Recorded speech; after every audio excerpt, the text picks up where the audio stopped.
Assalamualaikum warahmatullahi wabarakatuh. Wadia balad dongeng Ki Agus Jago di mana wae ayana. Alhamdulillah wa syukru ala ni'amillah. Kalayan diwuwuh ku Qobul anu maha agung, dibarengan ku pangijabah anu maha kawasa, diiring ku kadeudeuh kanyaah Gusti anu maha suci. Urang ayeuna dugi kadangat ayeuna masih keneh tiasa ditepang dangukeun deui dina acara anu matuh kamemet urang sadayana, nyatana dina pagelaran dongeng Sunda jejer carita siluman leuweung peteng. Ayeuna bagian anuka 40 hiji nanya pamiarsa. Ieu dongeng mangrupikeun buah karyana Kang Asep Gun di Palihan Bandung Majalaya. Kangge Kang Asep Gun ngahaturkeun rewu nuhun laksaketi kabingahan, arehna parantos ngintunkeun naskah sakaligus ngawidian mamang kangge medar ieu dongeng dina channel ATE official ieu. Atuh sumangga kanu teu acan subscribe kantun subscribe heula, ngarah langkung pogot sareng langkung sumangat deui ka si mamangna dina enggoning medar ieu dongengna.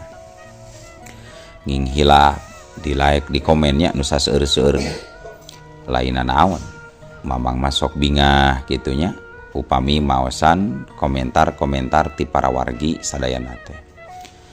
Atuh ngarah teu nyangkolong tingkana waktos sumangga ayeuna mah urang lajengkeun deui dongeng siluman leuweung peteng bagian anu ka 40 hijina.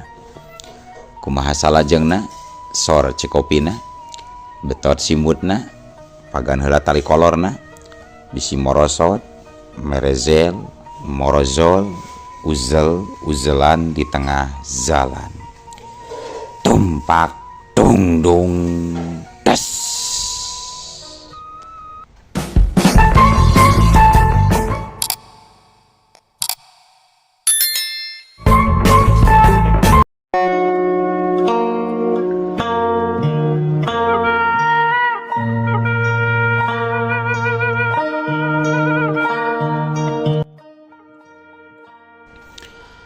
Sok-sok lah rek gelut mah lain hayo we pidato ngubar janji bari eueuh bukti geus teu usum geus palinter hayat teh mah geus teu bisa dibohongan sia haben we ngacapruk kagandeng-gandeng sia.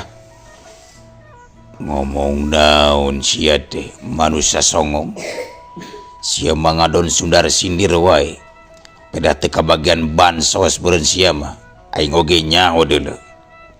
Menggeus lah sok buru gerang ngemitian rek tarung mah urang pada tangtukeun saha di antara urang anu bakal paeh ngabale bangke.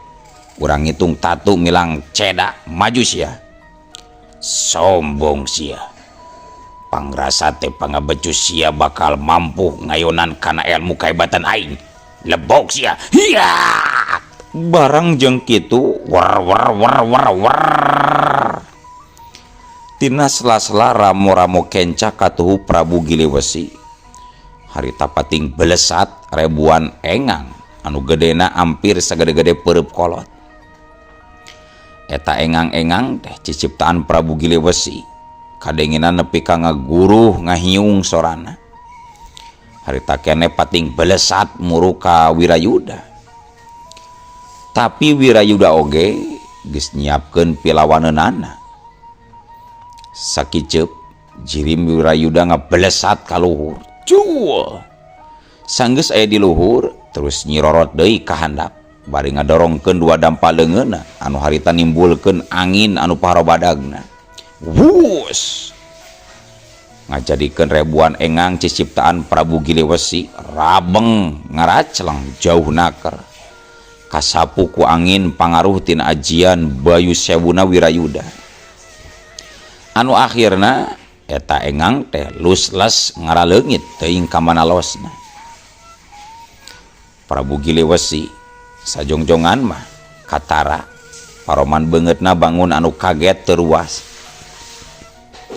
Nyaksian ajian andalanana ngan sageprakan bisa diayonan kuno jadi lawana. Sawatara eta Kipatih jeung si Carmod oge katur para ponggawa sejena anu harita geus daratang kadinya ukur pating jaranteng ngalalajoanan anu jadi rajana anu keur taruh ngadu ilmu silih cicikeun pangarti silih papakan pangabisa. Nyata sia teh lain ngan ukur beja geuningan Wirayuda. Ajian engang salaksa tutungkusan aing nepi ka marabur bubar ka tawuran. Tapi acan satai kokuna deuleu eta mah. Aing masih keneh boga saabreg ilmu katut ajian araheng anu arang langka aya nu mibanda. Ieu rasa geus ya aji tapak geni aing montong disarwakeun jeung aji tapak geni si Pati deuleu. Aji tapak geni nu kacangking ku aing mah tingkatanana geus pangluhurna deuleu. Modar sia. Ya. Cacap nyarita kitu, hus belesat. Dina dua dampaleungeun Prabu Giliwesi kaluar buludan seuneu anu sarua jeung buludan seuneu waktu ngayonan Kipatih Gilibajra waktu ti heula teh. Tapi memang kahebatan jeung karohakaanana aya sabaraha tikal tina kahebatan ajian papak genina Patih Gilibajra ieu mah. Pikeun anu ngadua kalianana Wirayuda metakeun deui aji Banyu Sewu anu ti heula kungsi dipake mapakan aji tapak genina Patih Gilibajra. Tapi tangtuna tingkatanana leuwih dironjatkeun deui batan nu waktu dipake ngalawan Kipatih. Basa ngayonan Kipatih mah ukur ngagunakeun satengah tina kakuatanana. Aya nama estu sapinuhna dibarung jeung ngaluarkeun tanaga jero anu sapinuhna. Ari watak jeung kahebatan sarta kaunggulanna ajian Banyu Sewu nyaeta bisa ngaluarkeun hawa tiis anu satiis-tiisna, anu bisa nandingan hawa panas anu pangpanas-panasna. Aya oge anu disebut ajian Bayu Sewu. Ieu mah watakna bisa ngabijilkeun angin anu mampu ngaruntuhkeun gunung nyaatan sagara. Sakumaha tadi kasaksian nalika ngayonan ajian engang salaksa ajian Prabu Giliwesi anu tadi di watak. Harita katempo buludan seuneu ajian tapak geni Prabu Giliwesi geus nyampe. Sajengkal deui rek niban kana badan Wirayuda. Tapi sacara teu disangka-sangka jeung teu diduga ti saanggalna ku Prabu Giliwesi. Tina awak Wirayuda kaluar haseup ipis anu karasana nyecep tiis nepi ka noroktok karasana kan awak Prabu Giliwesi jeung sakabeh ponggawa anu aya di dinya. Bareng jeung kitu saharita buludan seuneu anu rek ngahuru awak Wirayuda jadi buyar. Anu akhirna ngiles taya tapak-tapakna acan. Sanggeus ngiles eta buludan seuneu teh jadi kayana normal deui. Kurang ajar. Bener-bener nguji kana kasabaran aing si Wirayuda. Dasar manusia bangkarwara. Geus 2 kali aing metakeun 2 ajian tutungkusan aing. Tapi masih bisa diayonan ku ilaing. Ayeuna aing hayang ngasaan sakumaha jeung naon wae pangabisa sia. Hayo, grabijilkeun ajian-ajian sia teh kabeh. Bagian aing ayeuna nu bakal nada. Lain kitu wae pangabecus teh sok buru serang dewek deuleu sia Wirayuda serang. Cek Prabu Giliwesi ambek pacampur jeung wirang. Peda geus 2 kali ajianana teu mampu ngabinasakeun anu jadi lawanan. Jaba disaraksian ku ponggawa-ponggawana anu harita beuki loba daratang harayangeun ngalalajoanan karajana anu keur adu kasakten jeung Wirayuda. Ah kumaha aing we deuleu gelut mah rek kitu rek oge moal aya nu ngalarang. Sok we bijilkeun kabeh pangabecu sia teh ketrukeun ulah nu nyesa. Engke lamun kabeh geus digunakeun kakarak bagian aingeun anu rek ngabinasakeun sia jeung sakabeh rakyat sia sok maju. Temal Wirayuda ngomongna estu geus teu dihing deui, geus teu dihiding deui. Atuh puguh we lain deui matak panasna kana hate Prabu Gilewesi. Sabab jelas-jelas omongan nu jadi lawan teh ngahampas pisan kana pangabisana. Anu ngajadikeun panas jeung ambekna pisan mah eta make jeung nyebutkeun rek ngabinasakeun ka sakabeh rahayat manehna. Anu nyasatna rahayatna mah teu mais teu meulem eueuh sangkut jeung pasoalan nu harita keur disanghareupan ku dirina. Montong mamawa rakyat kaula sia manusia songong, ieu mah pasoalan antara aing jeung sia. Sanajan aing bangsa siluman atawa jurig jarian oge. Da nyaah atuh ari karahayat mah deuleu. Sia kudu nyaho. Moal aya seorang pamimpin boa nu kasebut raja atawa ratu anu teu nyaah karahayatna, kabeh oge pasti nyaraah tur barela karahayatna mah. Anu matak ngabelaan korupsi sagala dileg-leg duit naon wae eta teh bakat kunyaah tur bela ka masyarakatna deuleu ngarti sia. Geus lah ngadon sudar sindir wae sia maraja teh geus tah lieur lah montong kaluar tina jalur sok we mah urang teruskeun deui gelutna sia mengpeung di lalajoanan tuh ku sakabeh rakyat sia deuleu. Ceuk Wirayuda bari ngareret karahayat-rahayat Prabu Gilewesi anu beuki dieu beuki loba nu daratang ngadona lajo. Setan dasar manusia haram jada sia. Sok-sok cek aing oge bagian sieun anu nyerang ka aing. Hayang nyaho jiga kumaha ilmu pangabeju sia teh deuleu Wirayuda. Eta meuni keukeuh. Ieu atuh yeuh ari hayang teuing mah. Hiat. Wirayuda langsung ngacungkeun pereupna ka luhur. Bareng jeung kitu celenger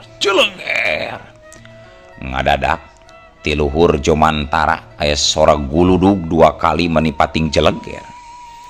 Atuh puguh we para ponggawa nu araya di dinya nepi ka pating garebeg ruas campur jeung sieun.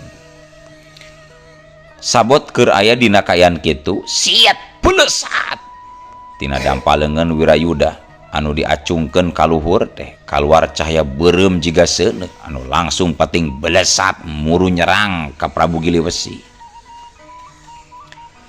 Tapi palebah dieu nandakeun yen Prabu Gilewesi oge lain raja anu ukur bisa diuk jeung tutunjuk wungkul. Tapi memang manehna oge teu bisa dianggap enteng ilmu kadigjayaanana. Mireungeuh aya cahaya beureum anu rek nembrag kana awakna. Sakiceuk jirimna ngaleungit ti tempatna. Sakabeh nu aya di dinya jadi coloho muji kana kasakten ilmu anu dipimilik ku rajana. Anu balukarna eta cahaya beureum jadi melepaskeun kana benteng karaton nu aya di juru kidul. Barasat wus. Saharita eta benteng nu kakeunaan ku karongkahan ajian Wirayuda langsung roboh amburasut remuk ngajadi lebu. Kurang ajar sia teu pupuguh ngadon ngaruksak benteng karaton aing. Nyawa semen keur mahal hebal keur naik. Sia kudu tanggung jawab deuleu manusia belagung.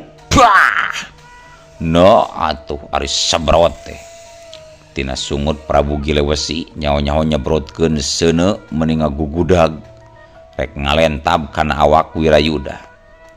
Wirayuda oge nepi ka ti buburanjat nyingkahan eta seuneu nu saeutik deui rek ngaduruk kana awakna. Wus cegur. Seuneu tina baham Prabu Gilewesi langsung ngahuru kana benteng nu aya tukangeun Wirayuda. Atuh puguh we kayan harita jadi marakbak caang ku seuneu anu ngagugudag mapai ngaduruk benteng-benteng karajaan. sia mah teu puguh geuning Gili Wesi ari kabatur nyarek ngaruksak benteng nah ari kumaneh sorangan kalah diduruk jiga nu lieur geuning sia mah abong jurig jarian teu boga otak sia ceuk Wirayuda nyeceleh setengah ngaledek ka Prabu Gili Wesi gandeng sia setan modal sia hiat serat belesat Prabu Gili Wesi bener-bener geus teu bisa ngawasa amarahna sabaraha kali seranganana teu oleh bisa disingkahan sarta diayonan ku Wirayuda jabah harita teh bari dilalajoanan ku ampir sakabeh ponggawa-ponggawana deui malah rahayatna oge katempo ayeuna mah loba anu ngadareugdeug harayang nyaraksian rajana nu keur tarung patutunggalan jeung bangsa manusia ayeuna mah Prabu Gili Wesi geus teu metakeun deui ajian jeung tenggelan-tenggelan jarak jauhna harita keris pusaka kerajaan anu geus aya dina cekelanana langsung dirojokkeun rek nobros kana genggerong lawan Wirayuda sadar kana pibahayaeun manehna oge geus teu hayang setengah-setengah deui dina ngalawanan musuhna ayeuna mah awakna katempo kokolebatan cepet naker nepi ka ampir teu katuturkeun gerakanana kudu jadi lawan sabaraha kali Prabu Gili Wesi nyabetkeun kerisna tapi kalah plus-plus nyabetan angin puguh we tumrapna lain deui matak tambah ngagugudug amarah Prabu Gili Wesi jika nu eueuh kacape sanajan teu keuna-keuna tapi tetep teu eureun-eureun terus ngabubat babit kerisna ke arah badan lawan nepi ka dina hiji kasempetan Wirayuda ngarasa geus bosan ngayonan serangan Prabu Gili Wesi anu ceuk pamikirna asa moal aya tungtungna lamun manehna ngadon terus-terusan ukur babalicetan nyingkahan Panarajang wungkul teu ngayakeun Panarajang balik kalawan atuh kolewat hiuk comrot dak anu setan sia manusia remjana deuleu Prabu Gili Wesi kontan ngagoak sabab pingpingna beunang ku panajong suku Wirayuda anu geus dibarengan ku jurus sarta ajian andalanana harita badan Prabu Gili Wesi langsung rubuh ngedeprak ka handap sabab pingpingna karasa asa remuk teu beda jeung geus ditubruk teu beda jeung geus dibabuk ku besi anu beratna ratusan kati Prabu Gili Wesi nyobaan maksakeun hudang kan nyarina teu dirasa sabab ngarasa era tur wirang lamun manehna kudu kasoran kudu jadi lawan sawatara eta Patih Gili Bajra jeung anu lainna jadi ngarasa hariwan sok inggis nu jadi rajana teu mampu ngayonan pangawas lawana tapi ari rek ngabantuan asup ka pakalangan mah da geus eueuh kawani atuh saeutik acan tungtungna Prabu Gili Bajra jeung sakabeh ponggawa ngajanteng di barung ku hatena anu gegebegan bari jeung nahan ka nyeri oge akhirna Prabu Gili Wesi bisa deui nangtung carig jeug dalik deug carig jeug dalik deug beungeut Prabu Gili Wesi katempo sungar sengir ngararasakeun kanyeri dina pingpingna anu beuki nyeksrek tur nyanyautan di barung ku panas asa direrab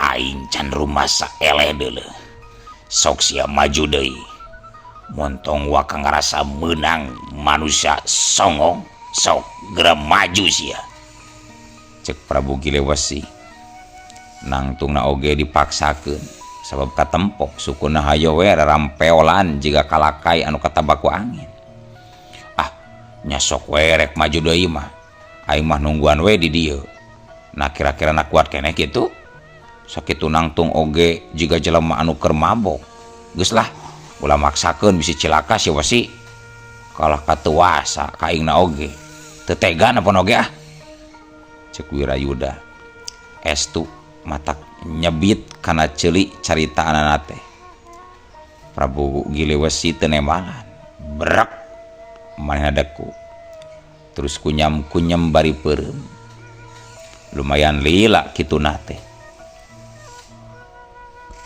Nepi ka sararea anu narampokeun oge jadi ngarasa kesel. Ari Wirayuda mah katempuana tetep tenang, tapi lain nganu harti teu marhatikeun kanu jadi lawan. Anu harita keur ngawejang ajian pikeun nyerang ka Wirayuda. Buru atus ya teh si eta gili besi. Namun dilihat teuing cangkeur aing nu wana oge sia. Gilingan padi teh gili besi. Karunya ongko tuh ka para pongga-pongga wasia anu karasal narungguan. Pasti sarua carangkeun jeung aing si teh giling padi. Cek Wirayuda bari rutret ka sakurling eta tempat ka sakabeh nu aya di dinya.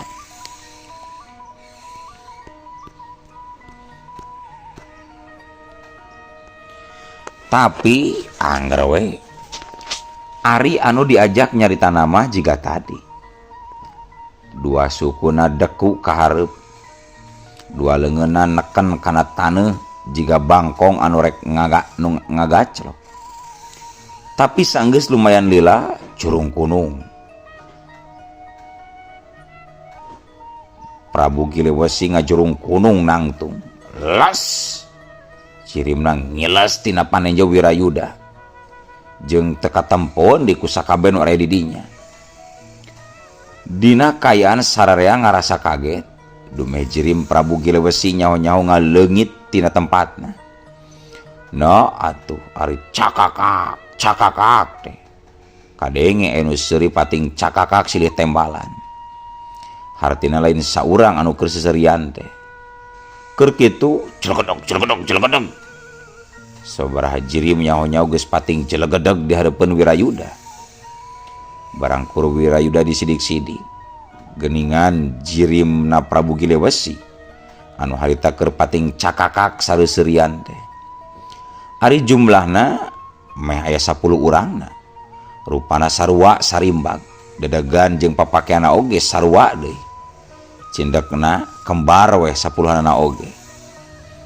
Pok jirim Prabu Giliwesi anu panghareupna nyarita.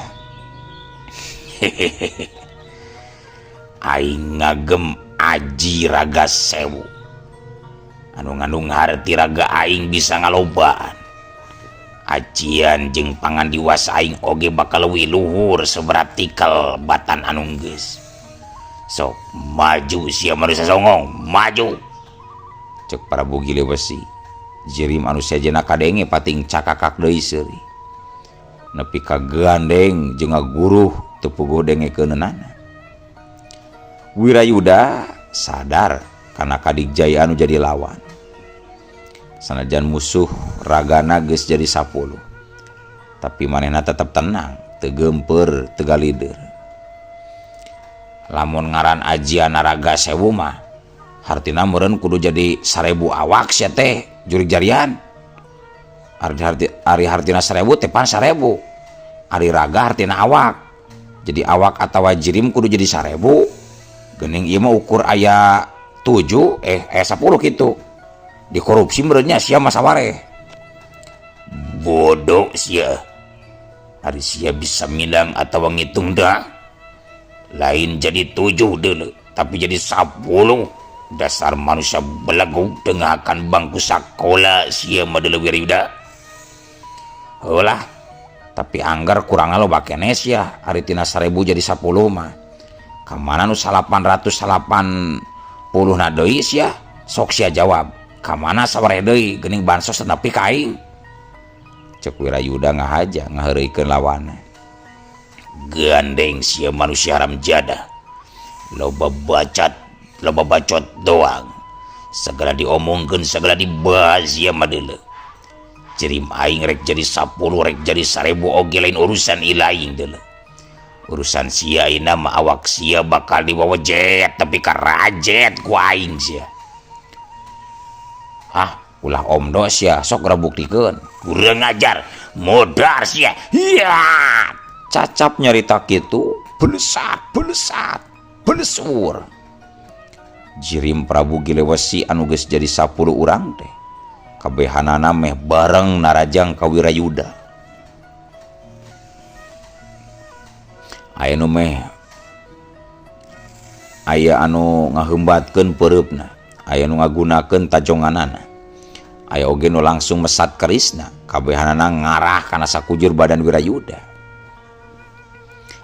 Harita Wirayuda geus teu setengah-setengah deui dina matakeun elmu jeung pangabisana. Manehna langsung we ngawatek ajian anu pamungkas anu henteu sembarangan dipake. Lamun teu dina kayaan kapepet saperti nu ayeuna keur sanghareupanana mah. Dina gerakan anu cepat lir kirat, Jirim Wirayuda nyaho-nyaho geus eueuh ti tempatna. Atuh pugoe 10 jirim Prabu Giliwesi harita jadi carulang carileung leungiteun sasaran. Tapi sabot keur kitu, celebet cebrot duak des wala anu tebet hudung ala. 3 urang jirim Prabu Giliwesi nyaho-nyaho geus pating kedebut, pating jarungkel. Dina kayaan masing-masing awakna tutung nepi ka ngebul. Ngaluarkeun haseup hideung. Harita kaambe bau hangit daging anu kabeulem. Kerejet. 3 raga Prabu Giliwesi nu kakeunaan panarajang pating karajat. Hos we. Nyawana mabur ninggalkeun ragana. Tapi lain deui mata kaget jeung ajenghokna pikeun Wirayuda. Sabab eta nu tiluan teh saharita langsung pating jelegedeg deui narangtum. Tatu dina masing-masing awakna geus lalita deui taya tapak-tapakna acan. Hehehe. Ajian Raga Sewu nu kacangking ku aing mah mal bisa kakeunaan ku pati deuleu sia. Manusia Bangkarwara sapoe 1000 kali modar 1000 kali hirup. Ngarti sia? Sok geura katrukeun sakabe ilmu tutungkusan pangwaris ti si Kuncung teh. Ulah waka ngalawanan kira seta atawa si Darma Seta. Jeung aing heula we sia Bangkarwara. Ceuk salah sahiji jirim Prabu Giliwesi anu ujug naker yen lawana moal mampu ngayonan Aji Raga Sewu anu ngajadikeun jirimna jadi 10 bari jeung bisa hirup deui lamun seug nepi ka beunangan ku panarajang lawan teh. Wirayuda teu nembalan sajongjongan manehna jadi ngahulang ngaraga menang. Kumanehna oge memang kapikir tur kasawang moal aya bulai hideungna lamun terus-terusan jiga nu bieu kajadian mah. Kacape-cape ari lawana bisa hirup deui mah sanajan terus-terusan digempur metakeun ajian pamungkasna oge. Aing yakin di antara jirim si Raja Juri Giliwesi anu 10 teh tangtu ari nu asli sarta nu nyana mah angger hiji. Aing kudu bisa nganyawankeun anu mana jirim Giliwesi anu aslina. Tapi ku aing katempo di antara jirim nu 10 teh aya salah sahiji anu ciri cicing teu leuboh tingkah kawasu sejena. Hartina pasti jirim nu eta tanu asli mah. Aing kudu bisa ngarubuhkeun ka jirim anu aslina. Sabab lamun anu aslina geus rubuh komo bari binasa mah pasti jirim-jirim anu sajena oge bakal ngaraleungit sia. Kitu cek geurentes hate Wirayuda. Panonna mencrong ka salah sahiji jirim Prabu Giliwesi anu katempo keur ngajanteng bari beungeutna rada pupuringisan jiga anu keur nahan kanyeri. Harita keneh Wirayuda museurkeun panenjona ka jirim Prabu Giliwesi anu dimaksud tadi. Manehna ngarasa yakin yen Prabu Giliwesi anu asli mah nu eta. Sedengkeun anu 8 urang mah ukur ciciptaan wungkul. Mangrupakeun muslihat sangkan manehna katipu ku kana tetenjoanana. Kolebat jeleng-jeleng. Jirim Wirayuda sakolebat ngagajleng nyampe ka jirim Prabu Giliwesi anu di arahna tadi. Sanggeus deukeut hiu celebet cebrot des wala tobat. Teunggelan anu geus dieusi ku ajian andalanana langsung pating celebet pating celebrot keuna kana dada jeung beungeut Prabu Giliwesi.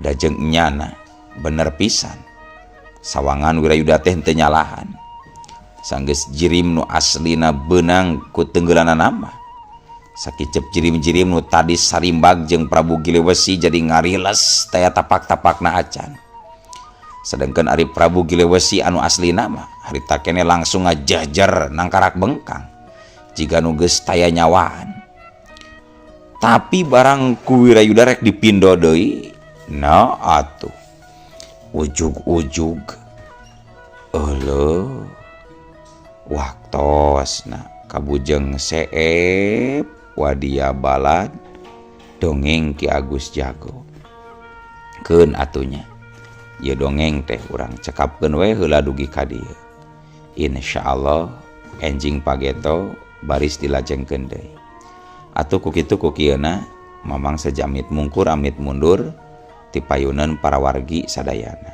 hayu Assalamualaikum warahmatullahi wabarakatuh.